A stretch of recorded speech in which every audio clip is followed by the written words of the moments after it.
네, 조명균 통일부 장관은 우리 측이 리선권 조국평화통일위원회 부위원장을 수신인으로 한 전통문을 보냈다고 밝혔습니다. 네, 북측이 어제 왜 예술단 사전점검단 파견을 중지했는지 그 사유를 알려달라고 요청했는데요. 통일부 나가 있는 취재기자 연결해 보겠습니다.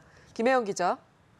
네, 조명균 통일부 장관이 조금 전 북한 예술단 사전점검단의 파견 중지 결정에 대해 직접 브리핑을 진행했습니다. 조 장관에 따르면 우리 측은 오전 11시 20분쯤 판문점 연락 채널을 통해서 고위급 회담 북측 단장인 리선권 조평통 부위원장을 향해 전화 통지문을 보냈습니다.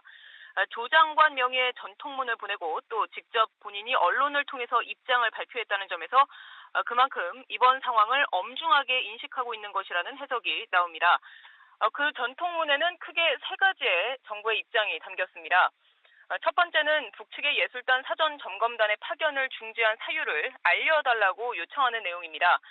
그리고 두 번째는 우리 측이 북측 예술단 파견을 위한 사전점검단의 방문과 또 활동에 대한 준비가 다 되어 있는 만큼 남북이 일정을 다시 협의하고 이행하면 된다라고 하는 부분입니다.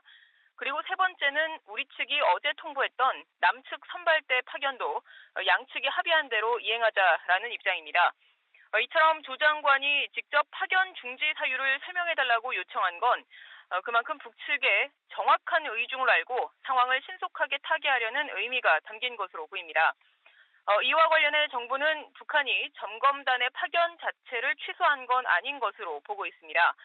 정부 고위 당국자는 북한이 파견을 중지한다고 보낸 의도나 배경에 대해선 구체적인 판단을 유보하고 있다고 했습니다.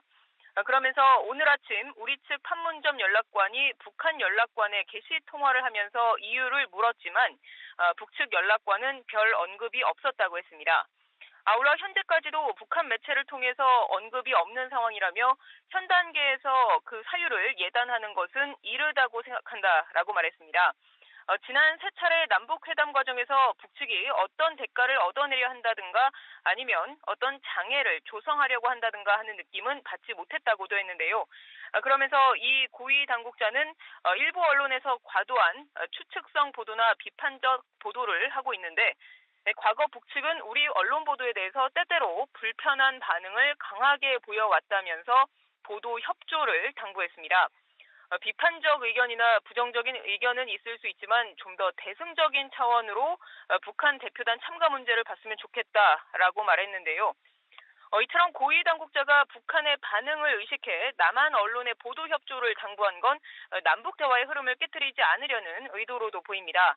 다만 남한 언론의 부정적 보도 때문에 북측이 안 온 것이냐는 기자들의 질문에는 북측이 안 온 이유가 이것 때문이라고 판단해서 말씀한 건 아니라면서 이런 문제도 생각해보자는 차원에서 말씀드린 것이다라고 해명했습니다. 아울러 남북이 서로 설명할 시간이 없이 빠르게 회담이 진행돼서 부작용이 나타난 게 아니냐는 질문에는 정부의 잘못된 미숙한 대응이 상당 부분 책임이 있다는 데는 인정하고 있다며 앞으로 잘 하도록 노력하겠다고 했습니다. 지금까지 통일부에서 전해드렸습니다.